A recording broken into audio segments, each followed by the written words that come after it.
Welcome back to Spiritual Storytime with Becky Shapiro. I'm a mind, body, spirit coach, soul compass, and catalyst, and I document my spiritual path. I have been for about 12 years now, and my second book, Going Within, Connecting to My Spiritual Wings, is now out. I'm really excited about this one because this is the part of my path where I learned how to go within, because we don't know how to do that.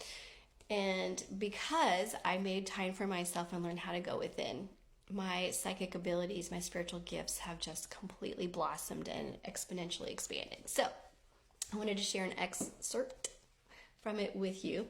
I need to set you up for this one. So it's 2022 and a couple of things are going on. One, my son, I realized earlier in the year, had been holding on to a lot of anger. He's very empathic. And so he takes on other people's anger and he stores it and he doesn't know how to let it go. So we were starting to address that energetically, okay?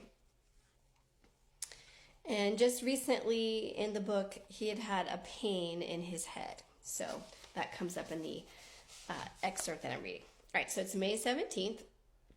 More huge revelations for me today, and it was only 11 a.m. My son still had the pain in the side of his head as of this morning. We practiced releasing anger last night. I told him we're going to do it every night until it's gone. We also allowed happiness in. Instead of the stomach, I asked him to bring it in through the heart space instead. So this morning, I was connecting in and above. I had just pulled the Epiphany card from my Oracle deck, which meant I was connecting better with my higher self. I must make sure I'm listening and trusting my intuition, which is exciting. I'm not sure I've ever pulled that card before.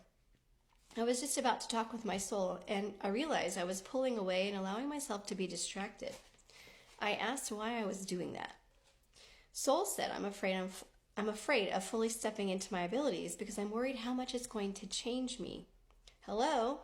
That was exactly what my son was going through right now. Fear of letting go of his anger because of how it might change him.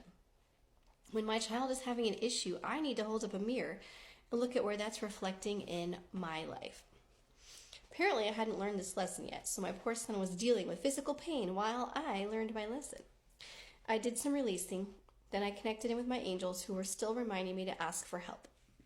My higher self told me listening is important in everything I do. Listening not to just what's said, but to what's not said, as well as people's feelings, including mine. I needed to connect in and be in tune with others. Later in the shower, I expressed gratitude. All of a sudden, I started thinking about my son's anger and how he's had it since birth. I thought to ask if I had been angry since that time. I got a yes. I asked if my son had been absorbing my anger for me all this time. Yes. Oh my goodness, I'd been holding in anger since he was born. Long before, apparently, all the way back to little Becky, which is my 7-year-old inner child.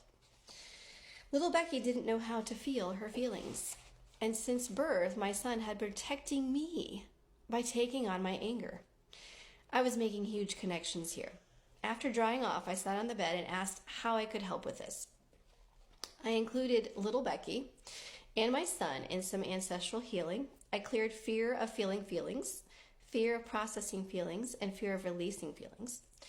I pulled little Becky inside of me to show her it's okay to feel your feelings. I asked her if she needed to cry about this. Apparently we did.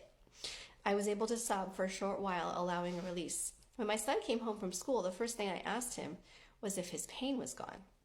It was. All right, so a lot was going on for myself and my son at the time, and I was making a lot of connections as I learned how to go with it. If you are interested in purchasing the book, check out my link. It's only 99 cents on Amazon right now for the Kindle version. Let me know if you have any questions or comments. I'd be happy to answer them.